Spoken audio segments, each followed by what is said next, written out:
ফ্যাসিবাদ বাংলাদেশ থেকে যাতে চিরতরে বিদায় নেয় সেই প্রত্যয় নিয়ে আমাদেরকে সামনে এগিয়ে যেতে হবে।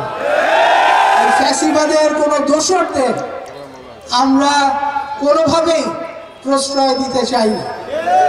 তবে একই সঙ্গে আমাদেরকে মনে রাখতে হবে, আজকে ফ্যাসিবাদের যেই ভাষা ছিল দেশকে দ্বিধাবিভক্ত করার একটা ভাষা, দেশকে বলা যে এ স্বাধীনতার পক্ষে ও স্বাধীনতার বিপক্ষে, এইভাবে এইসব বলে দেশকে দ্বিধাবিভক্ত করেছে।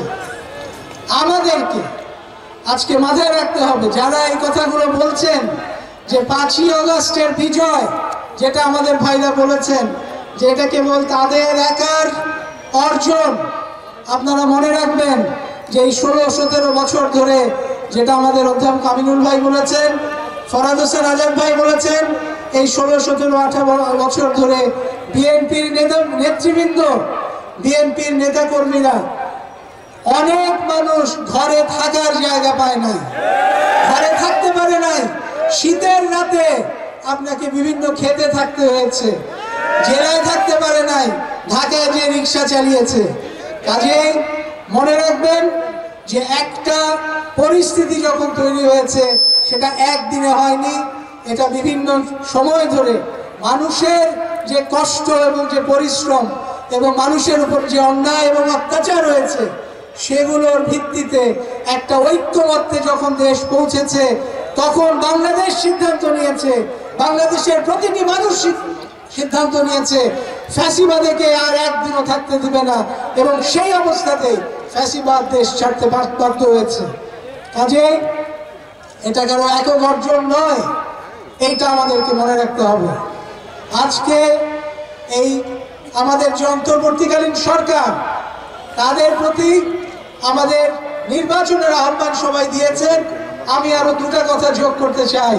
আপনারা নির্বাচন করার জন্য সকল প্রস্তুতি যেভাবে নেবেন, এটা আপনাদের জন্য খুব কঠিন নয়, সহজ। ব্যাপারটা হচ্ছে যে ভোটার লিস্ট আছে, এই ভোটার লিস্টটা সংস্কার, এই ভোটার লিস্টটা সংস্কার হলে বাকি কাজটুকু সহজ হয়ে যাবে ইনশাআল্লাহ। আপনারা দেশে আন্তর্জাতিক ইনভেস্টমেন্ট বা আন্তর্জাতিক যে বিনিয়োগ, সেটার জন্য একটা পরিবেশ তৈরি করুন, যাতে ব্যবসায়ীরা সঠিকভাবে ব্যবসা করতে পারে, সেই পরিবেশ তৈরি করুন। আজকে দেশের একটা এমন অবস্থা যাতে না হয়, মানুষের মধ্যে যাতে কোনো রকম অনিশ্চয়তা কাজ করে। আজকে 16-17 বছরের যে সংগ্রাম ছিল, সেই সংগ্রামে বাংলাদেশের মানুষকে আমাদের আমাদের নেতা তারেক রহমান সাহেব একটা কথা বারবার করে বলেছেন যে আমরা আপনাদের ভোটাধিকার প্রতিষ্ঠা করতে চাই। আজকে সেই ভোটাধিকার প্রতিষ্ঠা করার জন্য যে সংগ্রাম হয়েছে, আজকে বাংলাদেশের মানুষ যখন বিজয় অর্জন করেছে ফ্যাসিবাদের বিরুদ্ধে, এই বিজয়কে নস্যাৎ করার জন্য কিছু লোক বাংলাদেশের নির্বাচন বিমুখ একটা অবস্থা তৈরি করতে চাচ্ছে। এই নির্বাচন বিমুখ অবস্থা আমাদের দেশে থাকতে দেওয়া যাবে না। কাজে আমাদেরকে একটা নির্বাচনমুখী একটা পরিবেশ তৈরি করে সামনে একটা তত্ত্বাবধায়ক সরকার হোক, একটা নিরপেক্ষ সরকারের অধীনে আমাদেরকে নির্বাচন করে একটা গণতান্ত্রিক দলের হাতে ক্ষমতা দিয়ে এই দেশকে আমাদেরকে সামনের দিকে গণতন্ত্রের দিকে এগিয়ে নিয়ে যেতে হবে, যেটাকে আমরা বলি ডেলিবারেটিভ ডেমোক্রেসি। মানুষের সঙ্গে আলোচনার ভিত্তিতে একটা গণতন্ত্রের উত্তরণ এই দেশে ইনশাআল্লাহ করতে হবে।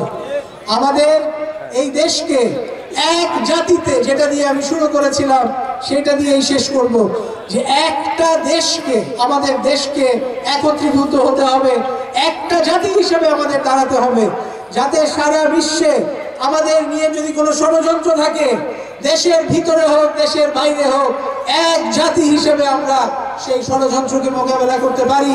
আমরা দেখেছি গত 17 বছরে বহির্বিশ্ব থেকে বিভিন্ন শক্তি, বিশেষ করে একটা শক্তি অপশক্তি, আমাদের দেশের উপরে প্রভাব করার চেষ্টা করেছে। সেই অবস্থা যাতে না হয়, ভাই আমাদের নাগরিক হিসেবে আমাদের দায়িত্ব আছে। এই দেশ অত্যন্ত আমাদের সবার ভালোবাসার একটা জায়গা। মনে রাখবেন, আজকে প্যালেস্টাইনের দিকে তাকিয়ে দেখুন, আজকে প্যালেস্টাইন একটা দেশ নাই দেখে তাদের কি অবস্থা। কাজে এই দেশ রক্ষার জন্য বিএনপির প্রত্যেকটি নেতাকর্মী, বাংলাদেশের প্রত্যেকটি জনগণ, প্রত্যেকটি মানুষ সচেতন আছে এবং ভবিষ্যতেও থাকবে ইনশাআল্লাহ। কাজে কোনো রকম ষড়যন্ত্র এই দেশে হতে দেওয়া হবে না। আমাদের একটা নতুন সামাজিক চুক্তির প্রয়োজন।